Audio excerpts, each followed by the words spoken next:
What's up? I'm Sean, I'm Jonathan.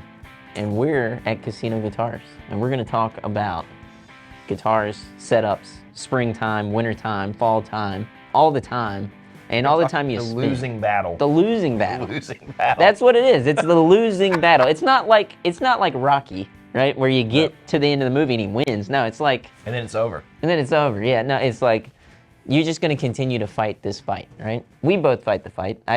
You were telling me before you had a gig this weekend, right? I had a gig this weekend, and we're talking about like making your guitar, because there's nothing better than when you get your guitar set up. It's Just perfect. right. The frets are right. The frets are shiny. Everything's in tune. Every note There's you no hit, dead notes.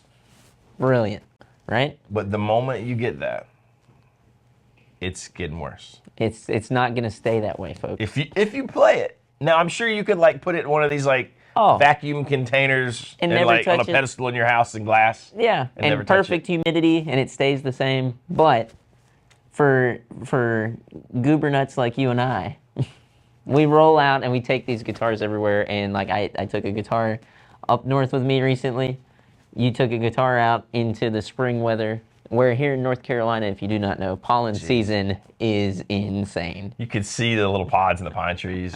You can watch, if you're driving down the highway, and you know what I'm about to say, you can see a yellow cloud blow like a through. little tornado of pollen. Yes, it's like, And it makes me And want it's to sneeze. gone. I sneeze my brains out, first of all. But that's the worst thing if I don't drug myself.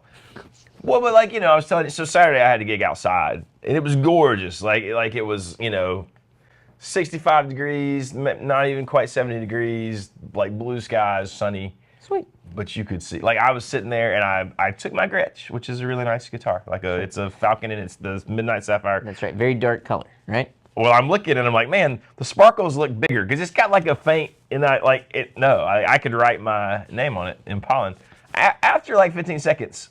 But there's been times in my life where I would let that ruin my playing experience. I'd be like, oh my God, and I'd be thinking about it. I'm to the point now I can just forget about it. You were microdosing this time around, though, so you were like, that's- this is a part of the circle of life. Constantly. You saw those F-holes breathing. You Constantly. were like, whoa. What are we constantly microdosing? That's the mystery. But, That's the question. Something all the time. We can say these things when Baxter's gone. That's right. It's just us. We can It's just us today, so it's we fine. can drive the ship right into that iceberg. Microdosing. The thing with that too is, I took my vintage Gibson with me to the north.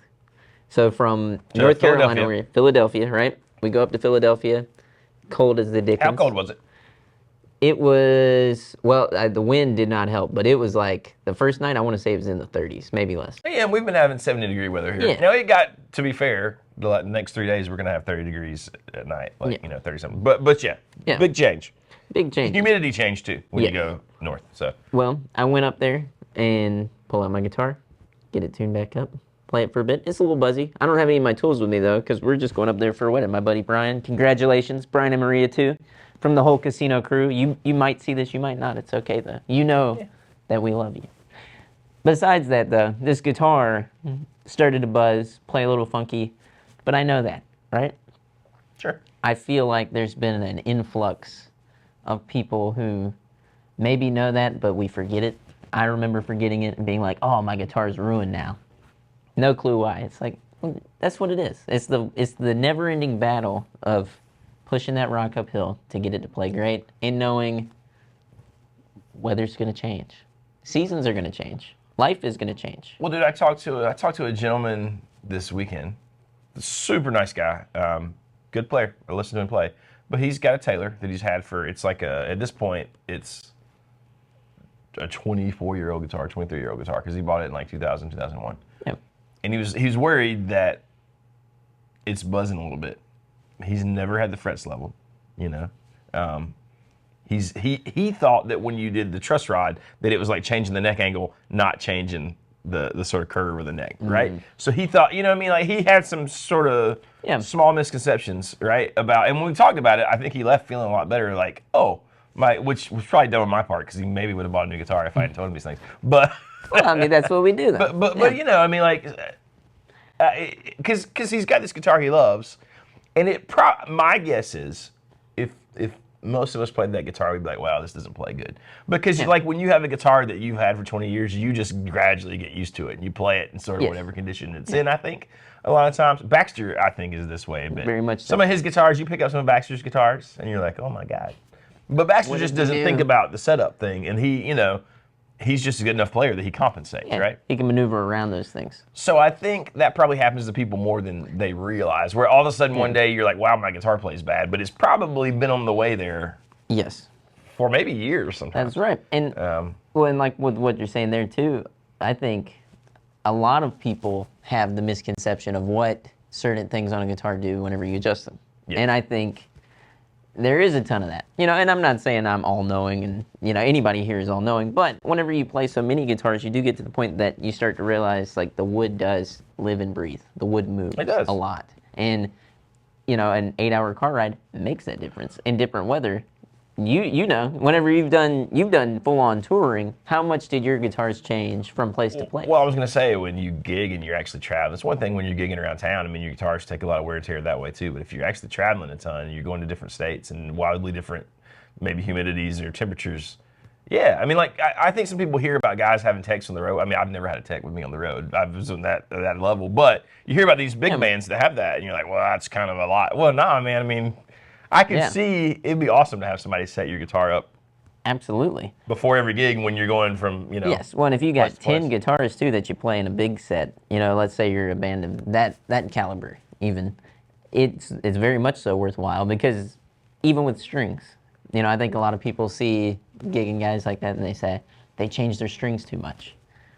If you played a set of strings out on the road, and I know you've told me before, you would go through them every night. And it's not so much they're breaking, but by the time you get to the next place, they're going to have not so much rusted, but definitely they tarnish. They're in those weak points where you've really been it. Because like I'm a heavy-handed hard bender, so yeah, if I play a even a 90-minute hard gig, but definitely a 3-hour gig on packed strings or set of strings, and then. Don't mess. Now you can clean them and stuff afterwards, and maybe get more out of it. Maybe get a few gigs, but then it just bothers me that I know I'm gonna break a string. But I feel like that goes back to the main crux of the conversation, being that's a part of it. Like, well, and here's the flip side too. Like you talked about people maybe not knowing certain things. Yeah. Then I think there's a moment, and this is where I find myself. I have to fight this. I find myself. I know that that's happening. And then I get too much worried about it. Yeah. Oh my God, my guitar's not perfect. I do the same thing. I know that on the B string on the 14th fret, it's dead if I bend it. Like that happens on my guitars, and I don't know why. If it's how I play, or maybe I overpolish the frets. I don't know. But I can get so caught up in my brain that it gets in the way of me playing a guitar and enjoying it. And I don't think you need to do that either, right? Like it's like once you get it perfect. Guitars just aren't perfect, right? Like the frets aren't perfect, the wood's not perfect. You can have it plecked, you can have all these things done, but once you start playing it and it's just not perfect. It's not. And the thing is it's kind of not supposed to be. Like, I think that's a part of the nuance to every instrument. I mean, that's part of the joy a little bit. Exactly. Right? Like, and I love that. I love that I pick up my guitars and there's little things about each of my guitars that I absolutely love, and then there's small things that maybe drive me insane. When I used to like knowing right now, literally right now on my 335, literally the 14th fret, the 3 treble strings, they will all fret out. And I don't know if it's I can't tell if it's a high fret right now or what's happening. I'll get it fixed, because it's beyond what I can do fixing it at the moment, other than making my action much higher, which I'm not going to do. I just play around that. I know, man, if I'm in the whatever key, like E flat or whatever, don't bend on the B and the high E string right there. That's just. Yeah, and you know that, but also there's, if you can see your trends, if you can see that you're going to overthink it. And we both have done this. We have both considered getting rid of instruments and then talked each other out of like, hey, let's set it up. Let's fix it real quick. Let's see what's going on, and maybe, just maybe, and sometimes that's what you need is somebody else to tell you, nah, man, it's not that bad. This is fine. Right. It'll be fine. Like, or it can be fine, right? That's the other thing. Guitars are adjustable. They're fixable. Yeah. Find someone that you trust. And I know we've had videos before where we're talking about how sometimes luthiers go a little too crazy.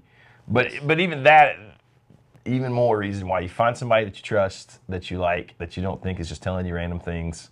Yes. who you can take that stuff to, and you can get it playing the best that it can play. Absolutely. At the time. Yeah. And somebody that you can trust enough that if you realize that you are pushing that boulder up the hill and it is going to roll over top of you, they're not going to tell you, okay, it's time to redo the whole thing. Like, you want to find somebody who's going to say, hey, man, you just need to set up. It's all good. Or just time to bring it in every week, you know? Yes, exactly. You don't have to do that either, right? No. Don't do that either. Yeah, I mean, you need to set up probably every 6 months, maybe. And I say need. You don't really need any of this. If something happens before then, take it in. cool, take it in. You know, I don't really take mine in for any like set amount of time. When it starts playing not like I want it, when it doesn't, you know, and then nothing works, you know, that you're trying to fix it with. Well, and I was gonna say, learn enough to adjust your own neck, your truss rod, adjust your pickups, you know, change your own strings, for goodness sake. Yes. I mean, you know, if you know how to do it and you want to go take it somewhere for convenience, fine. But be able to change your own strings. And then when it's beyond that, like, you know, frets need leveling and crowned and polished or whatever, sure, cool, take it. But yeah, just enjoy it. Then don't worry about it, because I have to stop myself from being like, God, don't touch this guitar until the gig because it's perfect, you know? Perfect, yeah. But no, too, with all that, be a little bit forgiving with your instrument. Don't, you know, don't panic and freak out and, you know. Know that, yes, it's going to get worse again. That's part of it. Your car needs its oil changed, you know? You're going to have to rotate your tires. You're going to have to buy a new car one day, you know? Oh my God. The cool part with guitars, at least, is that the amount that you can, you know, retain with one instrument is a lifetime. Any instrument, you know, you could buy a $100 thing and you can say, for the rest of my life, this is what I'm going to play. And for the most part, as long as you don't do anything catastrophic to it. Yeah, you can keep replacing parts and fixing things. And, seriously. And refrets and whatever, you know, if you want to do that. Absolutely ridiculous, but it's kind of cool. I dig that. It's sort of cool. So, I appreciate it. Yeah, with this thing. That's right. There you go. I think that's it, right? I think that's it. It's pretty good.